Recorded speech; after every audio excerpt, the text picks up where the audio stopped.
अस्सलाम वालेकुम। डॉक्टर साहब, मेरी आँखों की बीनाई कम होती जा रही है, मेरी नज़र में कमज़ोरी आ रही है और मुझे शुगर है। तो आप मुझे बताइए कि ये शुगर का नज़र कम होने से ताल्लुक़ है या नहीं है? और अगर है तो मुझे उसके लिए क्या करना चाहिए ताकि मैं शुगर का मरीज़ हूँ और मेरी नज़र कम ना हो? आज हम देखते हैं मेडिकल पॉइंट ऑफ व्यू से इस चीज़ को। मैं हूँ डॉक्टर सुहेल, आपकी सेहत का दोस्त और आप देख रहे हैं मेरा वीडियो चैनल। अगर बात की जाए शुगर के मरीज़ों की, तो इनके एक शुगर के मरीज़ों के ख़ास पोर्शन को आँखों की बीनाई का मसला होता है। इन लोगों में जो आपका विज़न है, वो जो आपकी देखने की क़ुव्वत है, वो कम हो जाती है। ये लोगों को बीनाई का मसला आता है और ये रेपिटेशनली डॉक्टर साहब के पास जाते हैं, वो कहते हैं कि डॉक्टर साहब मेरी आँखों की बीनाई कम हो रही है।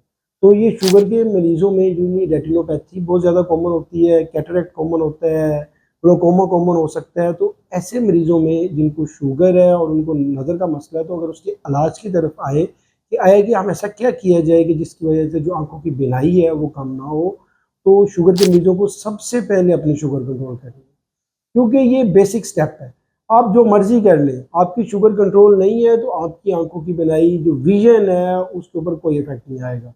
लिहाज़ा जो सबसे बेसिक एंड फ़ॉरमोस्ट स्टेप है वो ये है कि अपनी जो है शुगर उसको कंट्रोल करें, क्योंकि जब तक आपकी शुगर कंट्रोल नहीं होगी, आपकी जो आँखों की बीनाई है वो बेहतर नहीं हो सकती। उसके बाद पहले नंबर पे शुगर कंट्रोल करने के बाद आपकी आँखों का मुआयना होगा और ऐसे मरीज़ जिनको शुगर है, उनको चाहिए कि हर साल अपनी आँखों का मुआयना कराएँ। उनका तकरीबन 1 साल बाद उनकी आँखों का मुआयना होना चाहिए ताकि पता चल सके कि शुगर की वजह से उसके आँखों के ऊपर क्या इफ़ेक्ट हुआ है और उसका टाइमली ट्रीटमेंट हो सके। अगर आप इसको इग्नोर करेंगे, अपनी आँखों का मुआयना नहीं कराएँगे और आपकी जो विज़न अफ़ेक्ट हो रही है उसके ऊपर ध्यान नहीं देंगे, तो खुदा ना ख़ास्ता आपका विज़न लॉस भी हो सकती है। तो आज की वीडियो बनाने का पर्पज़ ये था कि जिनको शुगर है और आँखों की बीनाई कम हो रही है, उनको सबसे पहले जो है अपनी शुगर कंट्रोल करनी चाहिए और साल में 1 बार अपनी आँखों का मुआयना ज़रूर कराना चाहिए।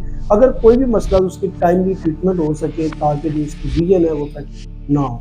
आज की वीडियो के लिए इतना ही, मिलते हैं नेक्स्ट वीडियो में। शुक्रिया, अस्सलाम वालेकुम।